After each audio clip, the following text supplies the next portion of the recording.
And the really cool thing about intermittent fasting is it's free, it's flexible, and it's simple.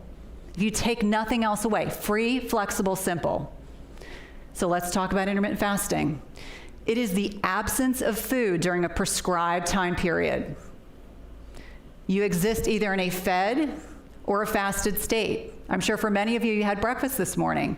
So when you eat, insulin is secreted by the pancreas to move sugar into the cells. We store the bulk of our sugar in our liver and our skeletal muscle.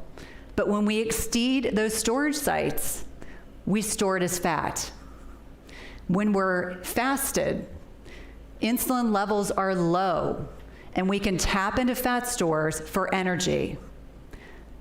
Free, flexible, simple.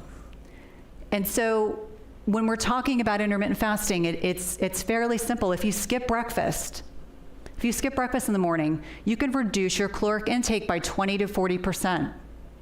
And the typical time frame that I recommend to my female patients is a 16-8. 16 hours a day fasted with an 8-hour feeding window.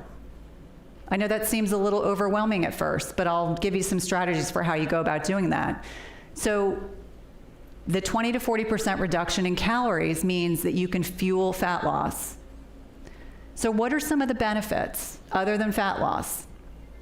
Fat loss, and especially visceral fat around our abdomens, around our major organs. We know that it improves mental clarity because insulin levels are low. We know that it spikes human growth hormone, which helps us with lean muscle mass. We know that it induces something called autophagy. I will speak more about this in a second.